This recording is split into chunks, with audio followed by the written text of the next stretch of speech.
പിലിക്കോട് ചുഴലി മാധവൻ ഗുരുക്കൾ ചിത്രകലാ വിദ്യാലയം വിദ്യാർത്ഥിനി പല്ലവിയുടെ ചിത്ര പ്രദർശനത്തിന് തുടക്കമായി. പ്രശസ്ത നാടക പ്രവർത്തകൻ ഉദിനൂർ ബാലഗോപാലൻ മാസ്റ്റർ ഉദ്ഘാടനം ചെയ്തു.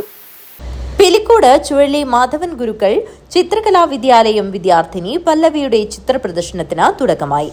പ്രശസ്ത നാടക പ്രവർത്തകൻ ഉദിനൂർ ബാലഗോപാലൻ മാസ്റ്റർ ഉദ്ഘാടനം നിർവഹിച്ചു.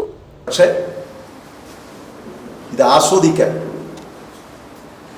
പലപ്പോഴും പല പ്രദർശനങ്ങളും കാണുന്ന ഒരാൾ എന്നുള്ള ഒരു ഇത് മാത്രമേ എനിക്കുള്ളൂ.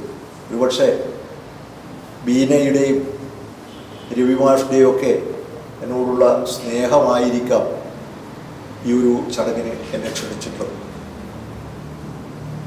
വളരെ ചെറിയ കുട്ടിയായിരിക്കുമ്പോൾ തന്നെ പല്ലവിയെ അറിയാം.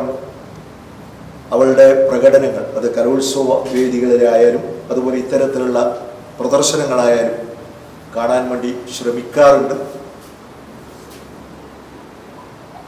ഏത് കലയും രവിമാഷ് സൂചിപ്പിച്ചതുപോലെ അഭിരുചി മനസ്സിലാക്കി അതിനാവശ്യമായിട്ടുള്ള സാഹചര്യം ഒരുക്കി കൊടുക്കുക എന്നുള്ളത് രക്ഷിതാക്കളുടെയും അതുപോലെ തന്നെ ഇതുമായി ബന്ധപ്പെട്ടിട്ടുള്ള നമ്മുടെ എല്ലാവരുടെയും ഒരു കടമയാണ്.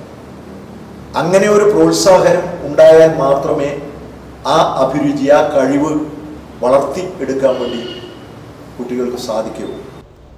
രവി പിലിക്കോട് അധ്യക്ഷത വഹിച്ചു. പല്ലവി മറുപടി ഭാഷണം നടത്തി.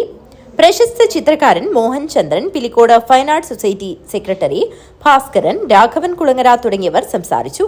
പ്രദർശനം 4 വരെ തീയതികളിലായി കാഞ്ഞങ്ങാട് ലളിതകലാ അക്കാദമി ആർട്ട് ഗാലറിയിലാണ് നടക്കുന്നത്. News bureau, Kanhangad.